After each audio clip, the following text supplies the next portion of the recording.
Alright, welcome back into another PGA DFS video.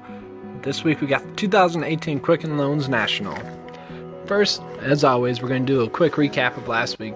We extended our winning streak to 16 straight weeks of picking the winner with Bubba Watson winning it. That did come with our lock play of the game, our week.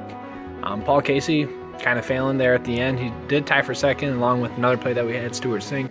Another lock play that I had was also Bryson DeChambeau. Also, he finished at T9. Also had Emiliano Grillo at T9. So the core plays were there. It was pretty good. Had 6 players in the top 10, 10 in the top 20. Had a lot of players miss the cut. A lot of players that were actually just 1 stroke behind the cut line tied for 75. So that was kind of unfortunate. But like I said, our core plays hit. We also had the winner again. So overall, it wasn't a horrible week. Had a lot of 6 for 6 lineups, but also had a lot of 4 out of 6, 5 out of 6 lineups. So it's kind of so-so. But we're going to look back to get back into it this week. Going to be looking at some key stats here. For course history wise though, it's going to be a little bit harder since last year was the first year that PGA Tour event has been held since 2006. We don't have that much course history. There have been some web.com tour tournaments there. David Lingworth won it in 2013 actually. And then a little bit of course history is that Charles Howell actually holds the course record at 61. He set that in 2003 though. Some other stats we're going to be looking at is greens and regulation, strokes gained off the tee, strokes gained approach, and driving accuracy. Going to be looking at par 4 scoring a little bit as well. Alright though, get into the high tier players here. I really do like Ricky Fowler. If you can pay up for him, you should. Last year he tied for 3 here. He's also 8th in par 4 scoring, and he's had 3 straight tournaments inside the top 20. So that's going to be what you're paying for with him. And then the next play that I really like in this range is going to be Kyle Stanley. He won it last year, like I said, but he's also 3rd in driving accuracy, 3rd in greens and regulation. He's 23rd in strokes gained approach and also par 4 scoring. So I do really like him. If you go with Jimmy Walker or Bo Hosler, they both have made 10 straight cuts, both in really good current form. Kevin Na, I think he's definitely overpriced. Same could be said for Francesco Molinari. They're definitely more term options for me. If you want to go with Tiger or Leishman, you can. That's up to you. Alright, get into the mid-tier plays here though. Like I said, Lingworth did win a web.com tour event here in 2013. He is finally coming into some good form. He had a T5 here last year, and then he's also coming off of a May cut finally. The 2 players I really like in this are going to be actually Charles Howell and Kevin Streelman. More cut makers for you, but Charles Howell is checking all the boxes. He was tied for second here last year. He's, like I said, he's a cut maker. Kevin Streelman is a cut maker as well. He's top 5 in all the categories I'm looking at this week. He's also coming off a T17 here last year, so I do like him as well. The last player that I want to touch on in that range is going to be Gary Woodland. He's definitely more of a tournament option. He's 6th in greens and regulation, 3rd in strokes gained. To the green, I think he's just finally coming back into form.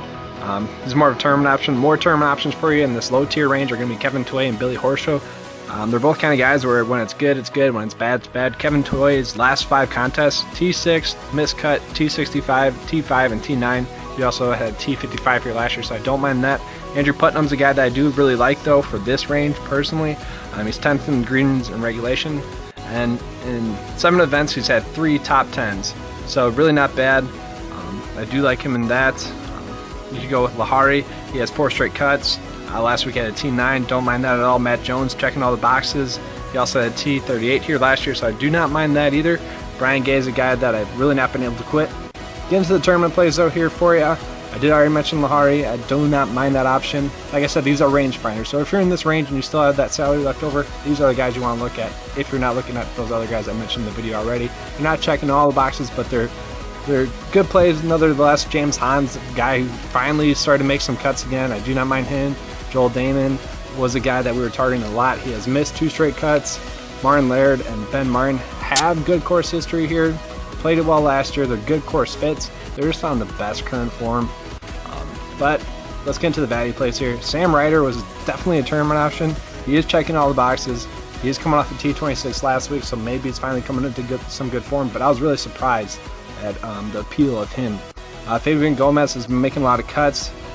He's made 8 out of 9 straight cuts, and then he had T19 last week, so really not bad. Charlie Duncan, he's also checking all the boxes. He has 6 straight cuts, so you could probably go with him to be the safest.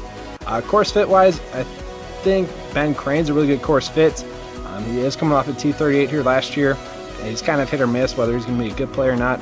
Same could be said about Cameron Percy. He's not on this list, but I am going to include him. Oh, he is on this list. I am going to include him. He's definitely the lowest you could really go. I mean, JJ Henry is at the bottom of the value player pool. That's really the lowest you could go, but I want to try to go below 7K if you don't have to.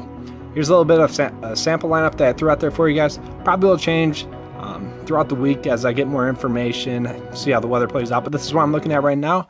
Really hope you guys enjoyed it. Please give me a like and subscribe if you did. Looking forward to next week's video. Thanks.